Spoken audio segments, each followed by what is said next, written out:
ਇੱਕ ਵਾਰੀ ਰੱਬਾ ਇੱਕ ਵਾਰੀ ਰੱਬਾ ਇੱਕ ਵਾਰੀ ਰੱਬਾ ਇੱਕ ਵਾਰੀ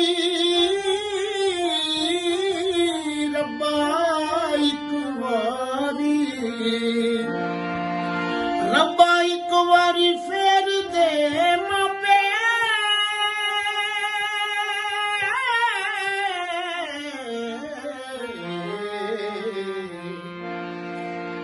ਰੱਬਾ ਇੱਕ ਵਾਰੀ ਫੇਰ ਦੇ ਮਾਪੇ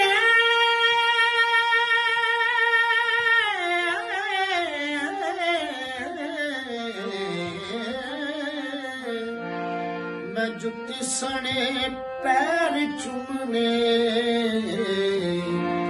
बाबा सोता पैर चूमने जी बाबा हुजूर। अस्सलाम वालेकुम। हम सब बहुत अच्छी बोली पढ़ी है। ये बोली एक काबिले सादत ट्रिलियन एहतराम वाली शख्सियत मोहतरमा शहरबानो अवान साहबा दी है। ये उन्होंने सलामी है उन्होंने किरदार की वजह से। मेरी उन्होंने सिर्फ रिकॉर्डिंग के वे 1 घंटा मुलाकात उस घंटा का तो रिकॉर्डिंग हो रही थी। 1-2 गल्लां ना मैं उन्होंने माजी जानता ना मेरा माजी जानते। बस मैं जाती मुशाहदा जरा उस वे किया जो उन्होंने शख्सियत नूं जज नहीं किया जिहड़ी उन्होंने शख्सियत उत्ते उत्ते आई उहदे हिसाब नाल ये सलामी उन्होंने हक बनता सी। मैं फर्ज समझ के उन्होंने पेश कर लिया। अच्छा दूसरा है कि वो उन्होंने खूबियां कि खूबी बहुत ज्यादा अल्लाह तआला ने उन्होंने दित्तियां ने। उन्होंने एक खूबी है कि कंपलैक्स नूं कोलों दी नहीं लगन देंदे। रोण ते समुद्र बना देंदे ने, समुद्र बन जाते ने ते जे हसन ते गुलो गुलजार ते चानन वो दिन तुरदा फिरदा चानन अल्लाह तआला ने उन्होंने नूर ते नूरानी चेहरा बनाया। वो इस वास्ते बनाया उन्होंने खूबियां दी वजह नाल ते वो चांद ते मुआशरे दियां अदासियां नूं थरू के खिंच के लिया के परा सुट देन तो उन्होंने जगह ते फुल भर देन, खुशियां भर देन। उन्होंने इन्ना एक समझो मिलका हासिल है।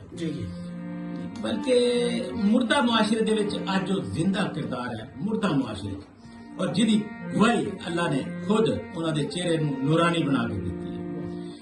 मैं उन्होंने बारे च पता नहीं हक रखता कि नहीं। मैं बतौर बेटी मेरी बेटियां जैसी मैं कहना मैं अगर वो अनथक मेहनत की उन्होंने ते अज दे हाथों ना डरे अज वो तारा है। कल वो प्रोफैशन के हीरो होंगे ते परसों इस प्रोफैशन के नहीं उंज वो लैजेंड होंगे। वो पैदाइशी लैजेंड है। साडे दुख है अज तो बहुत पहले उन्होंने तलाश करना चाहिए सी लेकिन साडे दुख है साडा अरबी आया कि तलाश करने वाले तलाश करते ही नहीं। खुद जरा हीरे है ना वो आप जो उत्ते आ जाते जमीन ते पै नजर आ जाते हैं उदों लोग उन्होंने अपना लेंगे अगों पिछों कोई नहीं। ते दूसरा आदमी आए कि साडे जौहर ते बहुत है जोहरी नहीं है ते जाए समझो कि जोहरियां च इंसाफ नहीं। जोहरी अगर है तो इंसाफ नहीं। मेरिया सदा लई मोहतरमा शहरबानो लई दुआवां हमेशा जुग जुग जीवे ते सदा जीवे। अल्लाह हाफिज़।